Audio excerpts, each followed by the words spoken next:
Welcome to Distributed Dissent. My name is Zen. Hi, and my name is Matthias, and we want to bring you monthly episodes on AI, law, and entrepreneurship. In every episode, we'll try to cover a couple of recent topical points, as well as 2 deep dives on issues that we find particularly relevant to those working at the intersection of law, technology, and AI.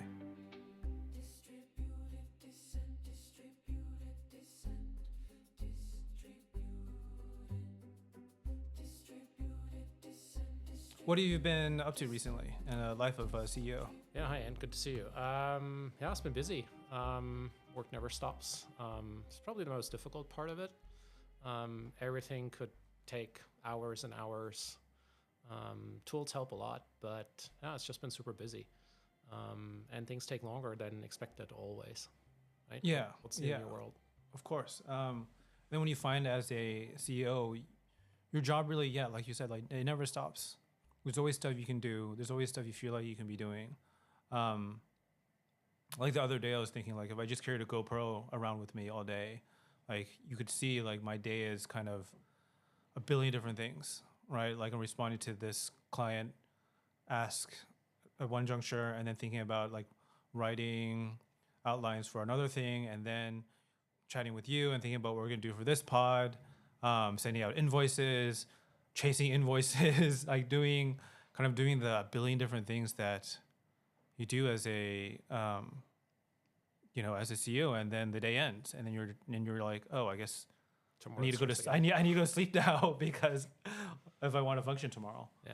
Yeah. Also the task switching and the mental arithmetic almost between these very different tasks, some very deep, some very shallow to a degree. I find that quite challenging, to be honest. And I remember from the past when I always heard these stories of entrepreneurs saying, oh, I work 24/7, I work every day. I don't know, I thought it was kind of BS, but there's certainly an element to that. I don't think we work 24/7. Like I really try to have some time off, but it's always on my mind, and I just end up thinking about it anyways. Yeah. And then I'll, put the keys on the hands on the keyboard and just I know, get man. something Woe done. is us. Yeah. But some cool things happened this week. Gemini 3 came out. It's been making a lot of waves. OpenAI is freaking out because they're no longer, the tech leader. Yeah, what people have been predicting for a while, right? Like no moat, and maybe they squandered it, the lead that they had. And yeah, people are catching up. I heard that they lost like 6% of customers, like the week after Gemini 3 came out. Yeah. Yeah, it's not surprising. Gemini 3 is legitimately amazing. And I think it kind of leads credence to the theory that these model makers are the utilities, right? There's not that much moat, other than you have to spend a massive amount of money on compute. So money itself is a moat, so only a few shops can do it. But once you're there, anyone can just switch from using GPT-5 and drop in Gemini 3 right away. Yeah. I think the other interesting aspect of the whole Gemini 3 model is that, or just the publication of it, they have trained that model almost entirely, I read, on their TPUs.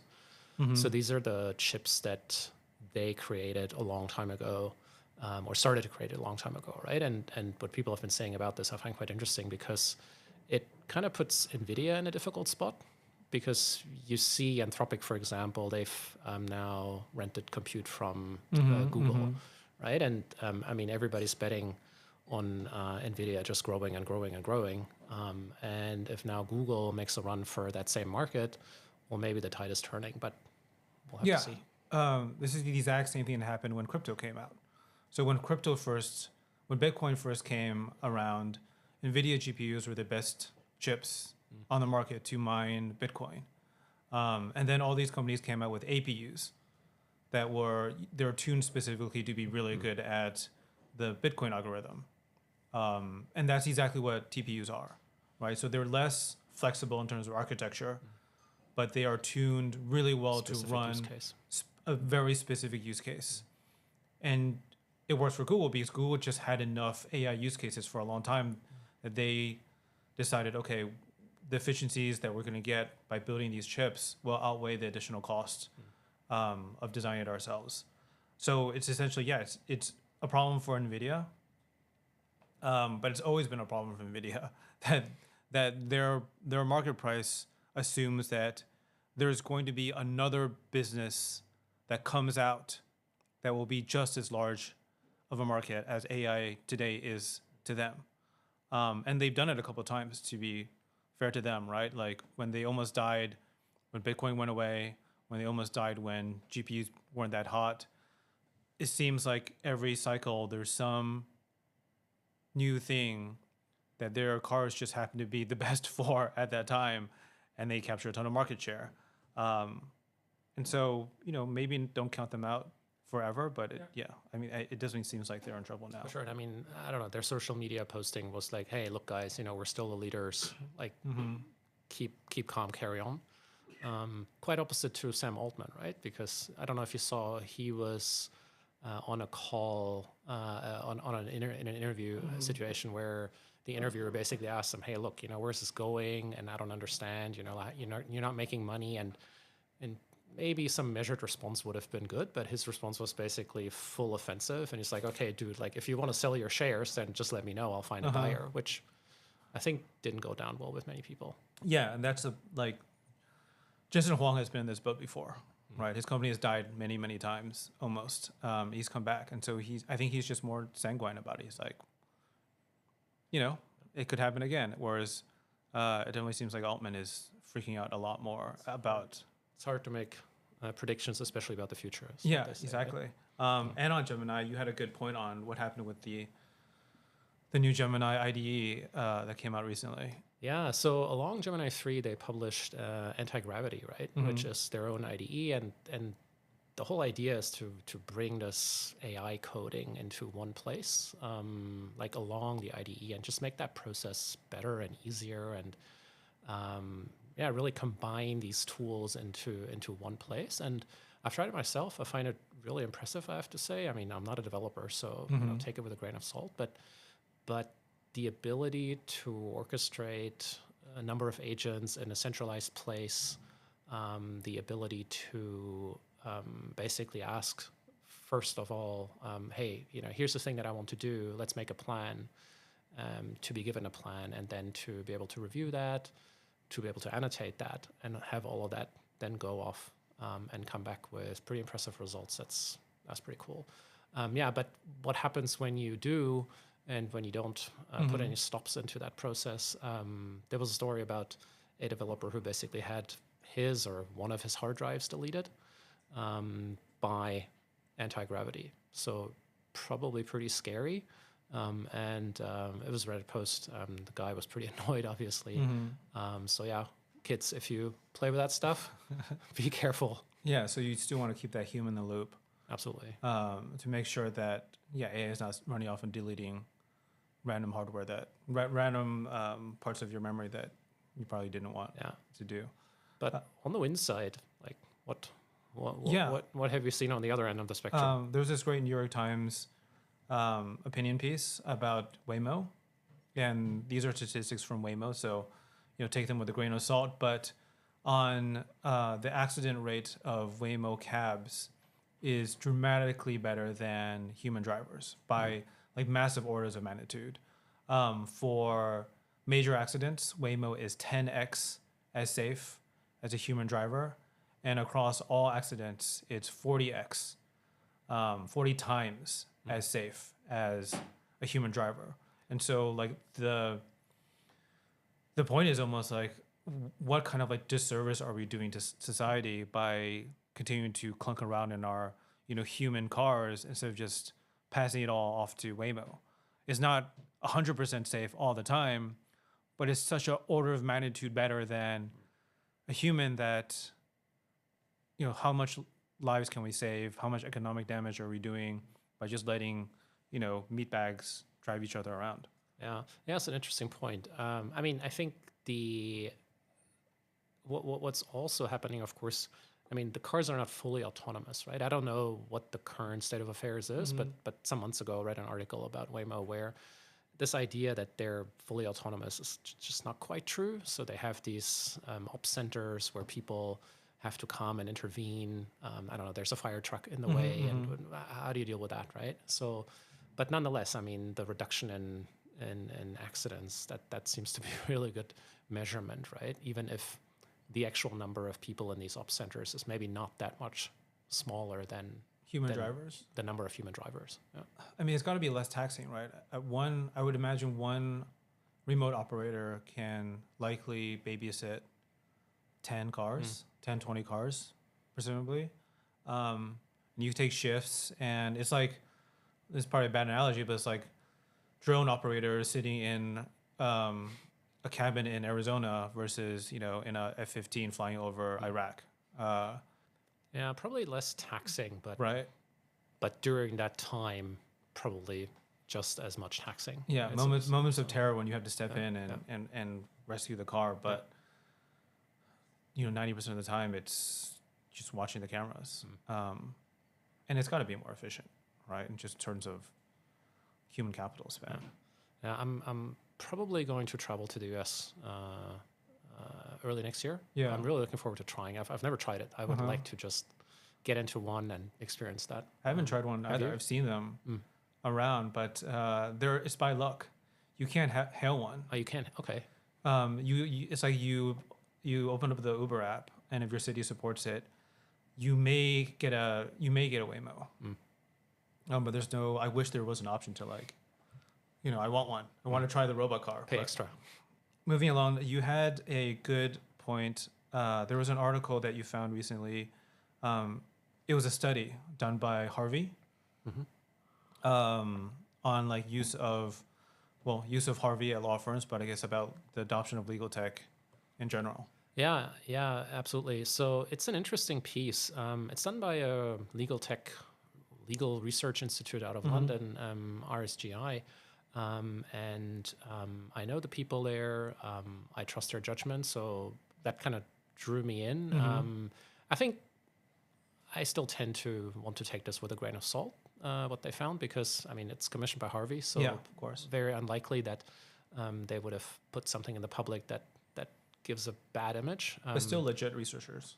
They're still legit researchers, and the fact that they've done this, and I trust the RSGI people to sort of have the right checks and balances in place to do the study. And it's interesting. I mean, people love it. They've only interviewed customers, but the people who have it, they love it, they want it, they use it. Something like 92% of people use it every day. And what I found most interesting is how the tide has really turned, where the people who use it say, if you take it away from me, I'll be seriously upset. Which, I don't know if you've had that. I've had that at times when I couldn't log into some of my AI tools. I was like, what the hell is going on? Like, this is making me nervous. And then, of course, you get there, but I can relate to some degree. But it's an interesting shift, how people, even in big law, use these tools. They also included some in-house lawyers, and I think there is a little less adoption on that side, which is not surprising, right? I mean, these are in-house teams or cost centers essentially. So to justify the really expensive cost of a Harvey is more difficult. But I mean, they seem to be doing something right, and be interesting to see how their main competitor, Legora, kind of responds to that. And what I find most interesting is really that when you look at firms, there's multiple camps, right? There's the ones that, this is all too early. We're not really moving. Let's go Copilot for now. That's safe. Then you have the people who are all in on Harvey. You have the people who are all in on Legora. And then you have those who say, yeah, we'll just keep watching this space. We don't want to be locked into anything. Yeah, you think it's a Westlaw versus Lexus situation where you're going to have two big players kind of dominate the market?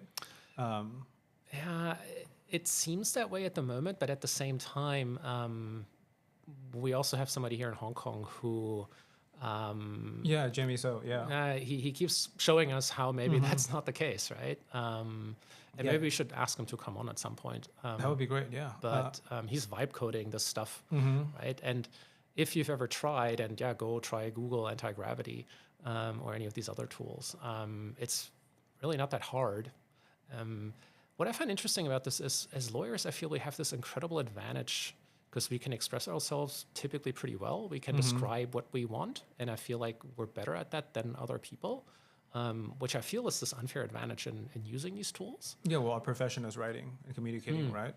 But actually, a friend of mine is running her own legal tech evals, and she shared with me that it's really not like that. Like people, like lawyers, are really bad at prompting, Really? which Oh, that's really surprising. surprised me. Yeah, like I wouldn't have thought, but that seems to be needing to training. But back in like Jamie So's point, it's like if your startup can be, or features of your startup can be replicated by like a bored lawyer in an afternoon, how much moat do you really have?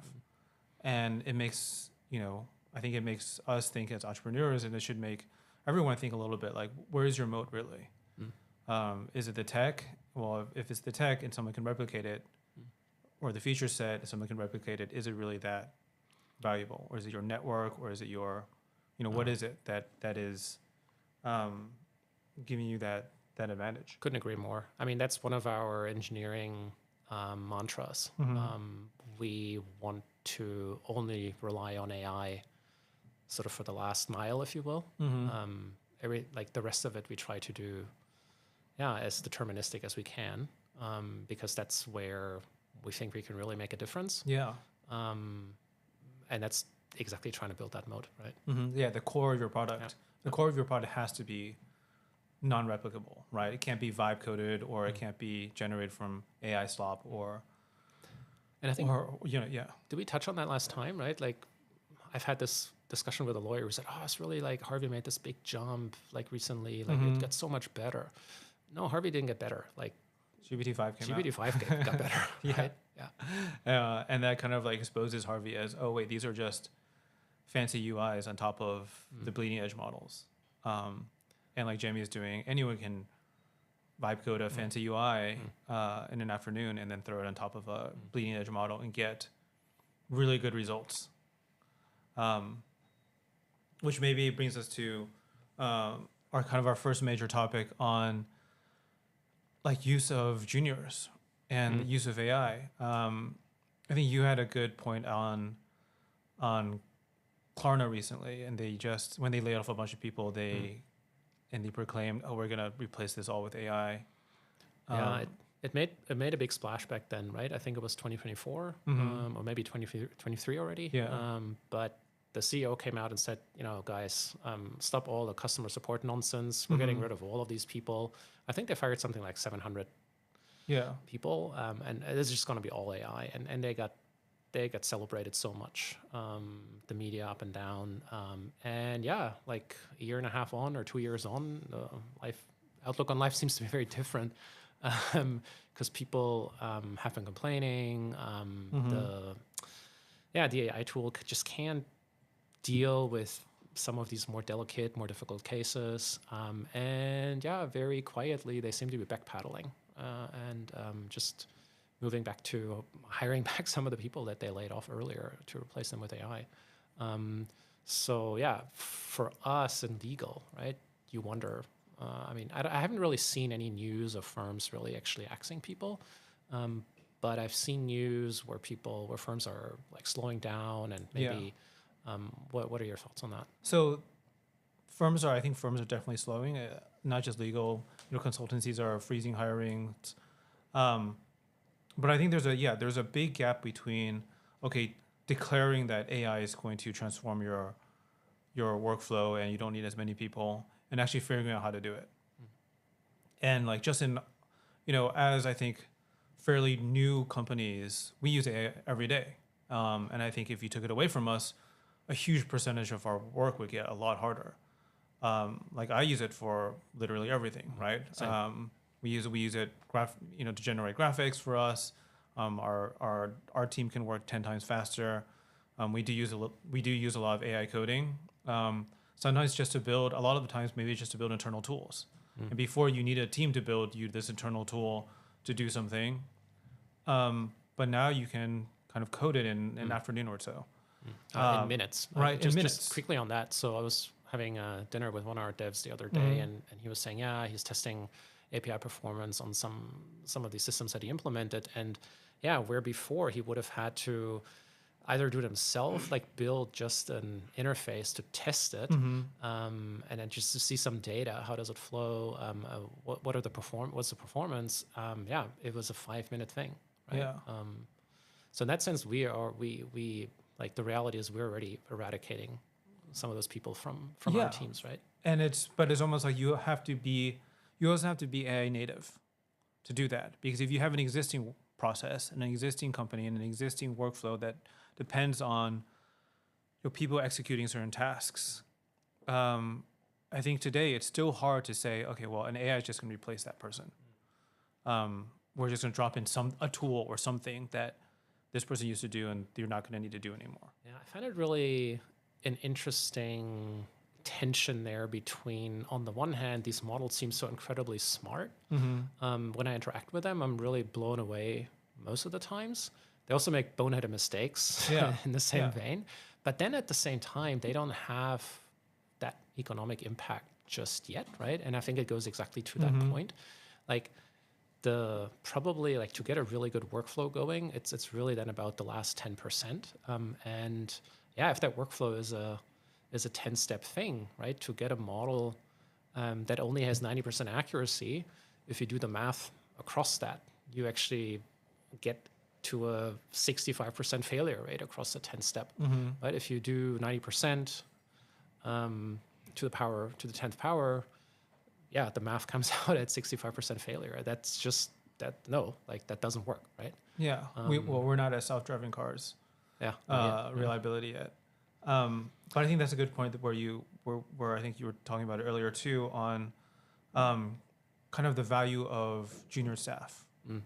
So on one hand, these AI models are so powerful, and you're like, oh, like if you're the Klarna CEO, like I don't need these customer service people. I definitely don't need junior ones to like come in, like we'll just get ChatGPT to do it all. But then it seems to not work. And I think you had some thoughts on the legal field. Yeah, totally. And the reality is when you go talk to people, right? Like the acceptance of these tools for younger people is just so much higher than for older people, right? They grew up with iPads. They grew up with not AI, but just these tech tools, these digital tools, and older people just did not. So one partner I was speaking with recently made this comment where he said, "Look, like I really want to be a champion, and I try to use these tools, but essentially every time I go talk to one of my juniors, they show me something. I'm just wow, like there's so much to learn, right?" Which leads me to the question: is it really a good idea for firms to be firing all the juniors, right? To fire all the people who know how this stuff works? I don't know. Like it might not be the best way to do it, right? Yeah. So I think that's definitely true that young people just use technology better, right? It's people are using it in school now. They're using it for everything. But I think there's kind of 2 points of danger for that. One of them, I think the MIT study is very real, where it shows the more you rely on AI, the less your brain starts to wither, right? Like you stop being able to think because you just kind of outsource all your critical thinking, you outsource all of your judgment, you outsource your mental work to the AI, and then those muscles atrophy. Just like any other, yeah. Just like any other muscle. And so young people using AI too much is definitely a bad thing, because they're not going to develop those mental faculties where they can operate independently of AI. And the second thing is, I found kind of the best use of AI, because AI is not quite there yet, is still very much that human in the loop element. Like it can produce 10 drafts of a contract for you, or it can produce 10 clauses for you, and they all look on the surface perfect, but it takes a certain amount of experience and judgment to be able to sit there and say, oh, no, this one is not quite what I want because of these 5 different things, or this one's not quite what I want because of these 5 different things. And I think it applies to kind of the spectrum of AI use, like AI art.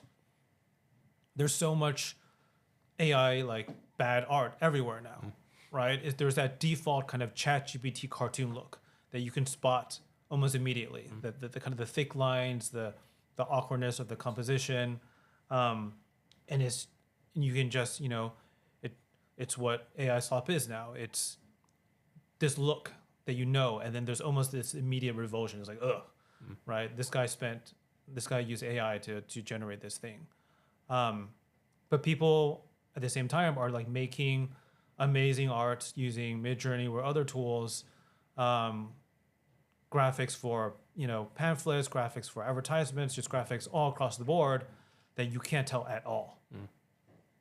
And it's that discernment, right?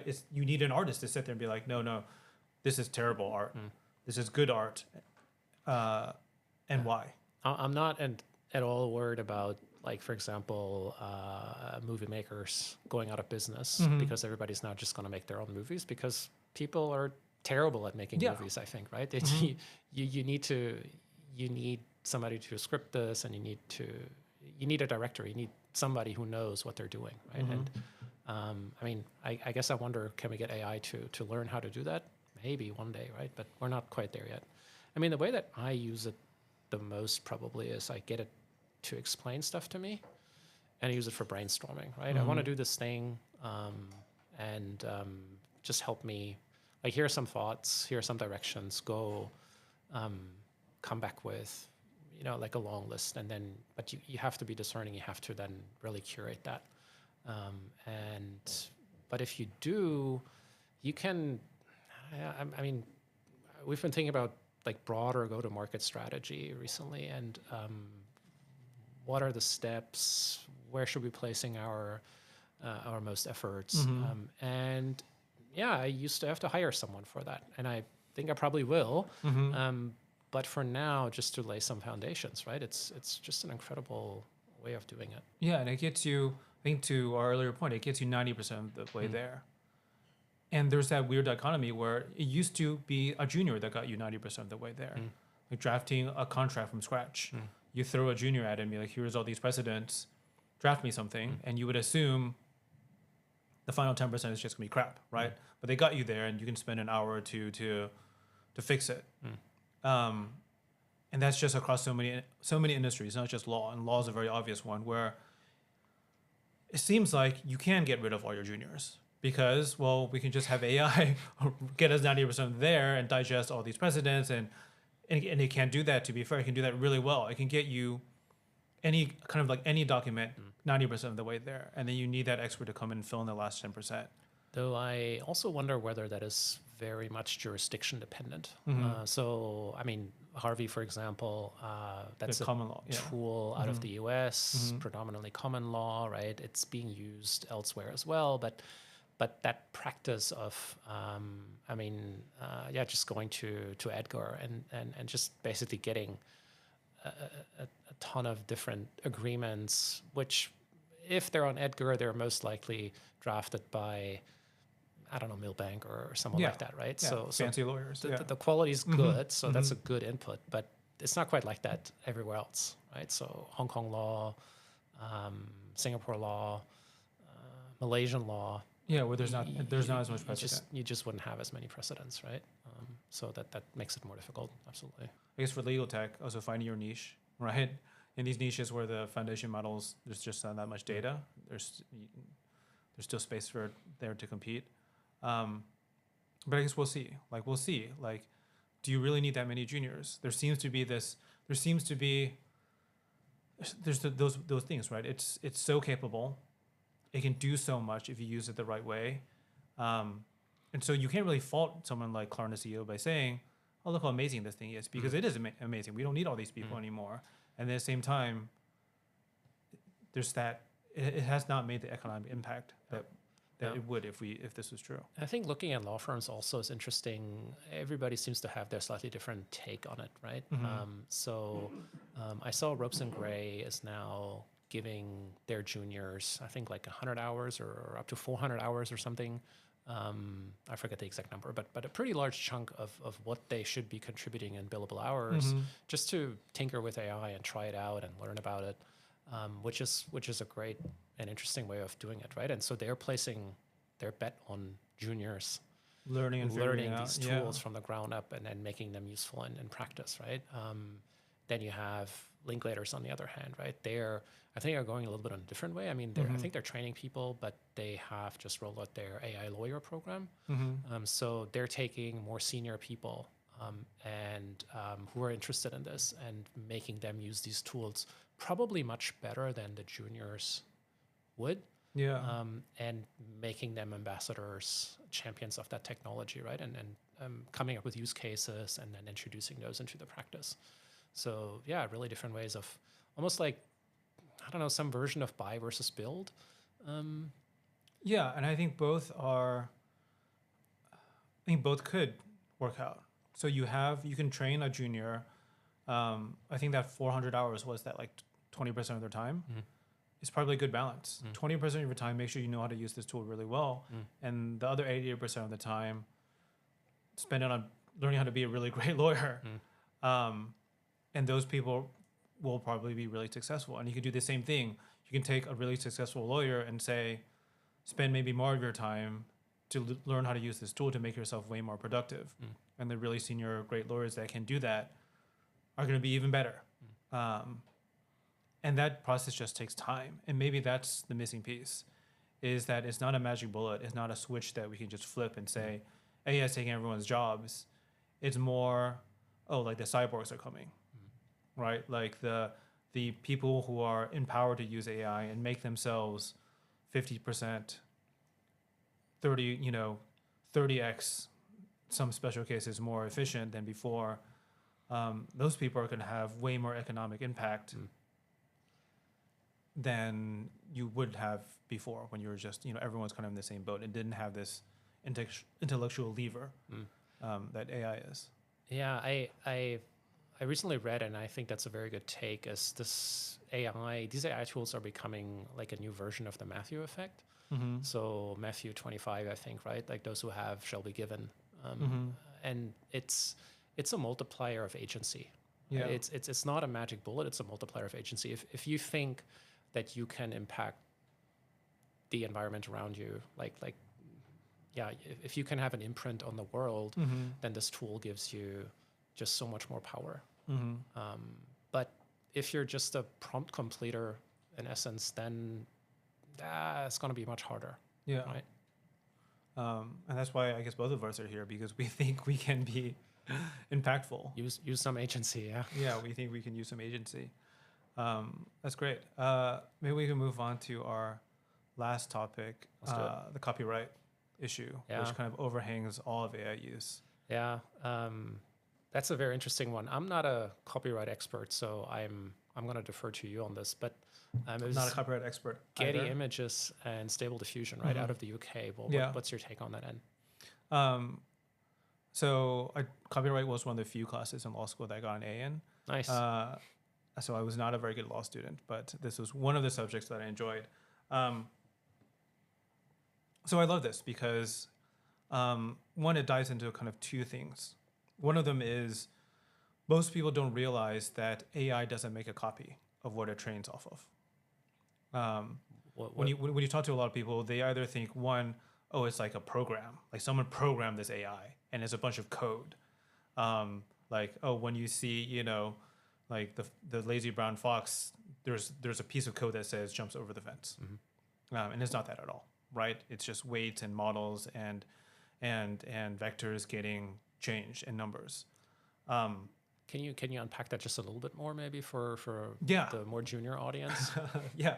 So an AI model is a series of vectors. It's based on the human brain. So human brains are neurons and synapses. And when we're born, we have a whole bunch of neurons. We have a whole bunch of synapses. They're all connected to each other. Some of them have stronger connections than others. But as we learn and we digest information as a baby, some strengths of connections become stronger and some strengths become weaker. And that's how you learn. That's how you become a person. That's how you develop memory and skill and critical thinking and kind of makes you you.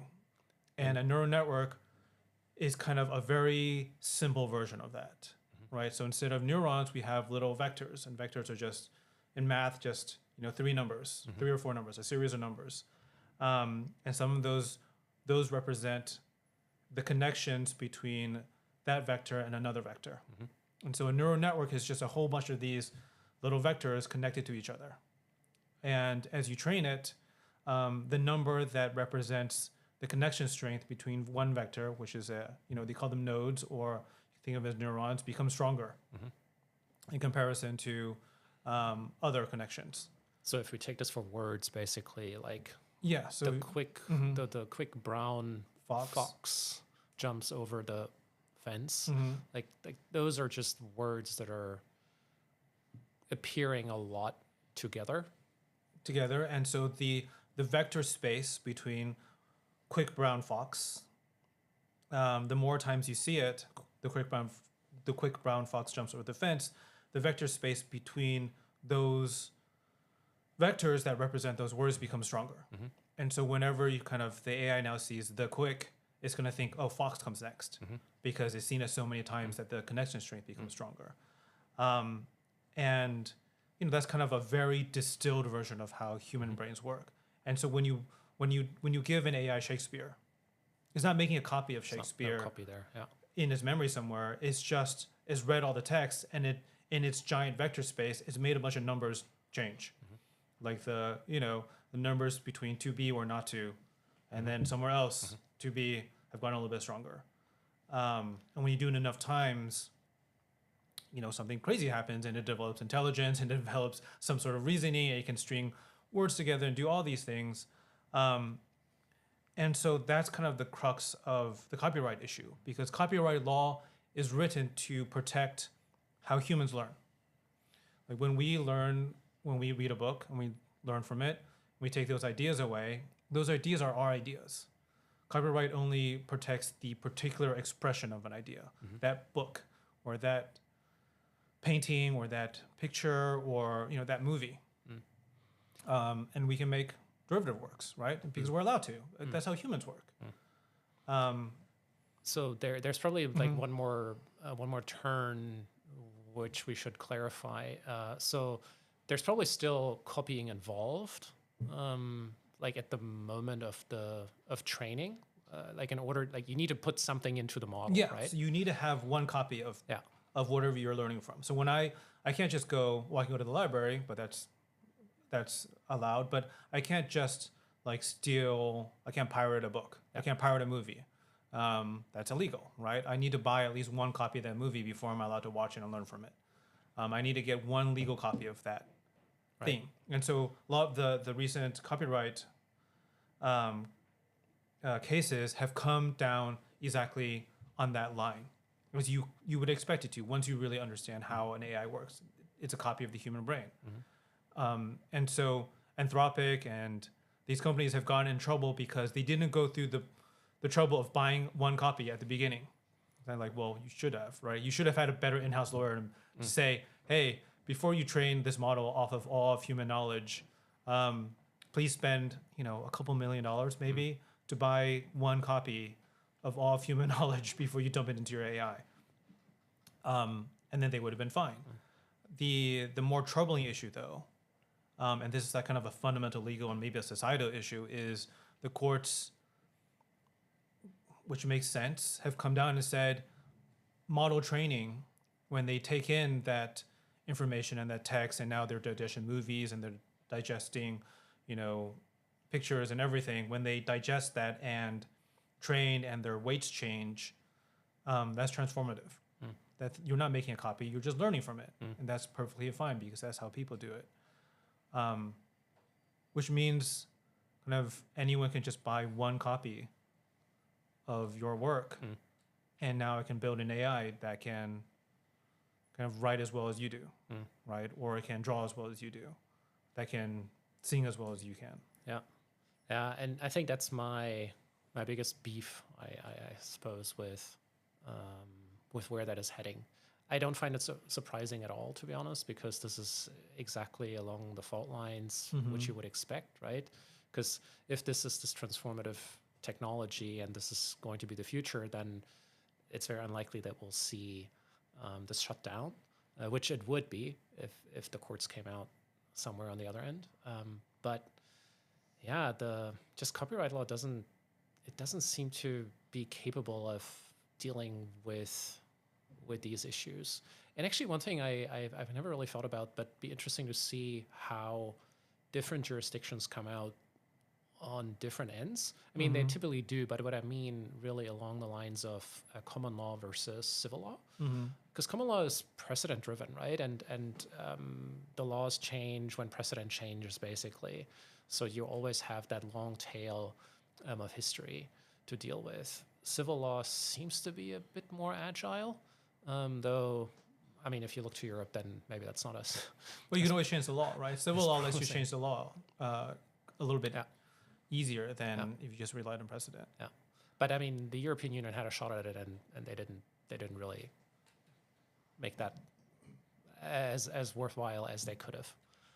Well, it's what do you do, right? Like if you were to, like you, Matthias, were the king of the European Union, and you're the copyright czar, and you could rewrite copyright, like how would you do it to balance these kind of interests? Well, luckily I'm not, but yeah, I mean, we had this copyright conference here, I think last year, and one of the advisors to the European Union, a professor from Munich, he was here. He gave a very interesting presentation on that, and I can't recall half of it, to be honest. Very technical, very complicated, deeply out or very far outside of what I feel I really understand, But my clear takeaway, and that was kind of what I discussed with him after a little bit, was, hey, look, like the union had this chance to fundamentally overhaul how this works, and they haven't. They've just basically patchworked. What you typically do, right? You have all these stakeholders, and you got to balance, and that's kind of where you come out. But it's really interesting to see how, and at least in my mind, the judgments, they reflect what current law dictates, like unsurprisingly almost, but at the same time, the economic realities that are downstream of that, it doesn't really seem to take that into account, and I find that a little bit unsettling, I have to say. Yeah, I think it's a bigger question of where AI takes us as like a society, and in terms of like the economic impact, like just absent the our junior is going to be able to find a job question. It's also, okay, for example, when the internet first came out and piracy became widespread, and everyone's like, oh, the record labels are going to go out of business because we can just, pirate a song, and there seems to be very little thing that the legal system can do about it, even though it tried, right? It tried, and we fined a bunch of people, and people got put in prison. But today you can still relatively easily, with fairly low levels of risk, pirate a song, and pirate a movie, pirate a book. But people are still making songs, people are still making movies, and people are still making books. So I think even if copyright doesn't catch up, I wonder if it really matters that much. I mean, I do wonder whether the business model just of like movie industry and music industry was just always different, right? Like you would, it's a little bit more like VC.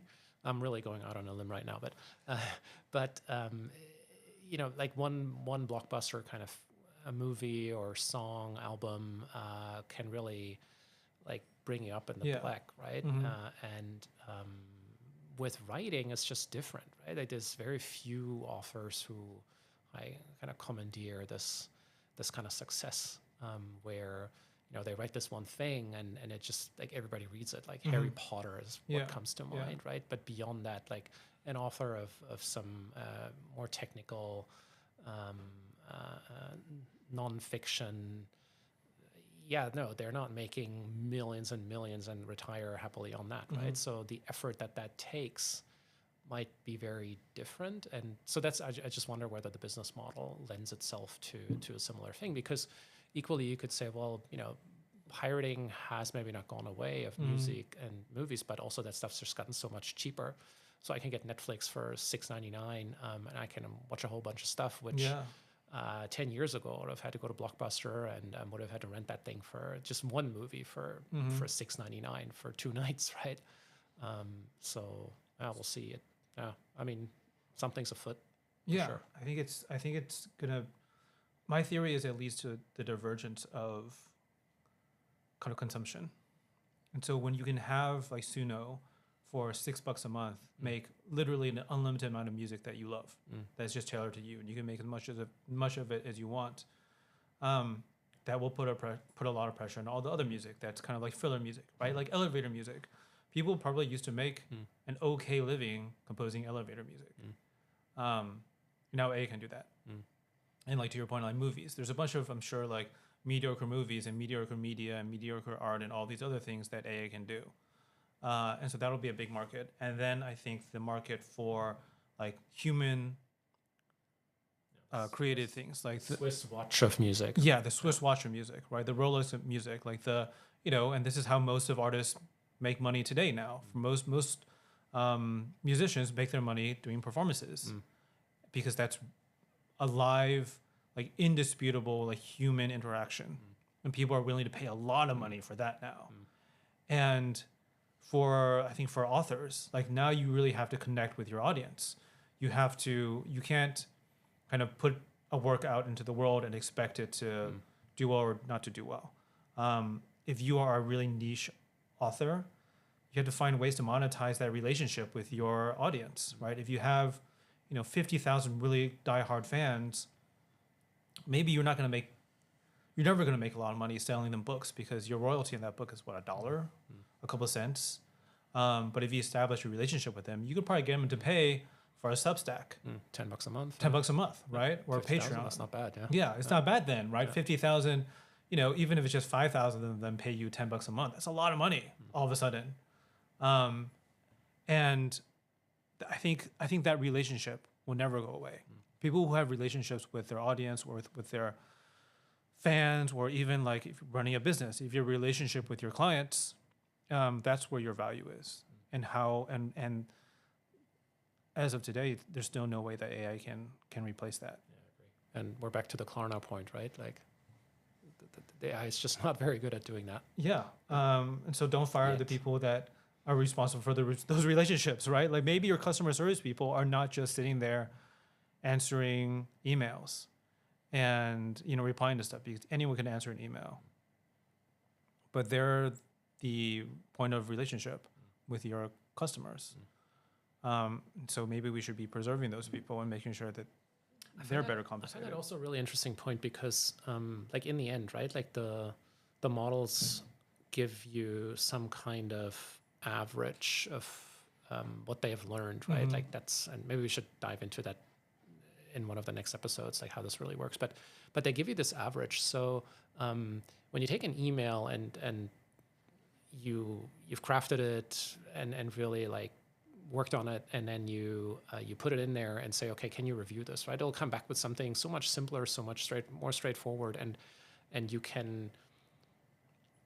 I do that on occasion, but many times I dismiss the changes that it proposes, because that's just not how I write. But you can ask yourself, right, if this is what the average person expects, this is actually the better way of communicating, right? But on the other hand, better is a was a loaded term. Yeah. But is this more what people would expect, right? Yeah. But equally, like people get upset with it, right? Like I've read recently where salespeople are basically getting frustrated because they receive responses which are AI generated. They're like, okay, well, screw this. Like this is never going to go anywhere. So not worth my time. So is this balance, which people need to learn, right? Yeah, I think it's it's almost like the audience. If your audience is the median, and you're making stuff for the median, like emails, right?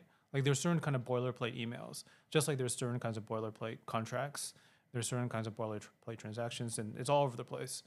AI is going to be just naturally super great at producing that median.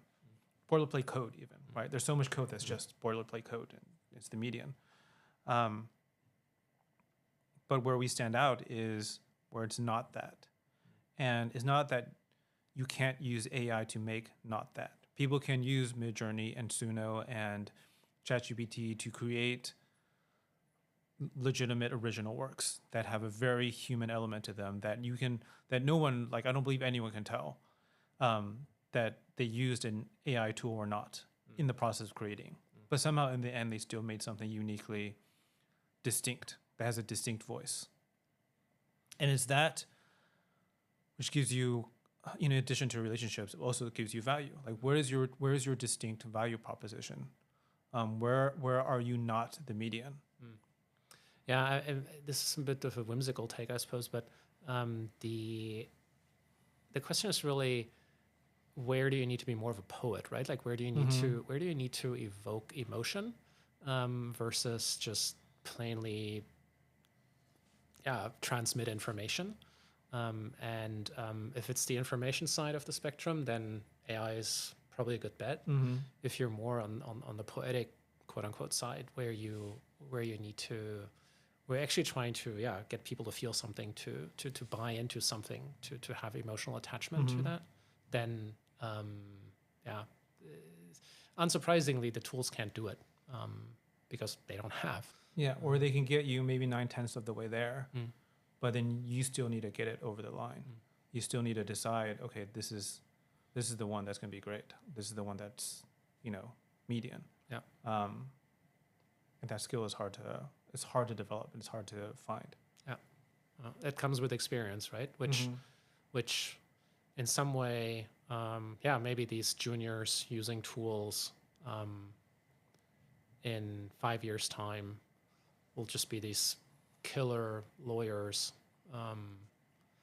or maybe senior lawyers need to learn how to use these tools. Or at least a combination of the two. Yeah. Cool. Nice. What have you been, anything you've read recently or you've watched that you... Yeah, I want to endorse 2 articles I read, maybe 3. So one is on boredom. So let me just see. I forgot the name. Nicholas Lynch, an article on skeptic.com. Really interesting because he kind of nicely juxtaposes like cultural boredom and biological boredom. So cultural being, there's this high expectation of what life should be like, and very Instagram curated kind of experiences, which then sits across from what reality actually is. And biological boredom, which is actually a good thing, right? To be able to take time and to introspect. I really love that. And also something I read recently was an article about Vatican City, a city-state, nation, or bank. I thought that was really cool. Just, how did it come about? And some people have been to the Vatican, I suppose, and you walk around there. That's just impressive. But what is that? What is that construct, and how did it come together? And who are the people who kind of got the Vatican to be this institution that it is? I really love that. And we'll link it in the show notes. Yeah, with your smart takes. I got nothing. I watched Alien Earth, the first episode. I thought it was pretty good. What's that about? It's the TV show. Do you know the Aliens franchise, the movie franchise? Oh, yeah. Aliens is the new TV show where it's a prequel to most of the recent movies. It's well done. And for whatever reason, whenever I watch media now, I just make an automatic connection to, this is just an allegory about AI. So there's I guess the 3 factions in it. There's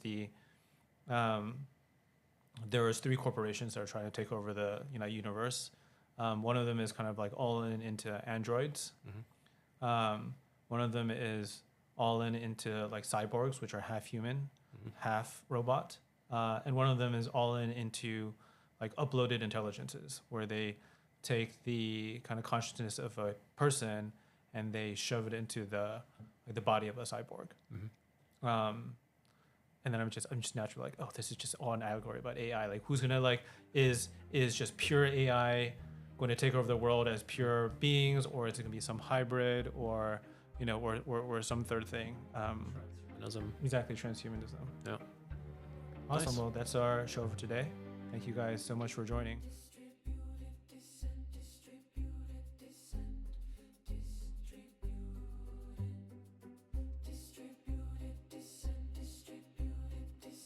Thank you guys so much for watching this episode of Distributed Dissent. We'll be back next month with fresh takes on AI, law, and entrepreneurship. Thank you so much, Mateus, and have a great Christmas and New Year. You too. Thank you. See you next year. All right, see you next year.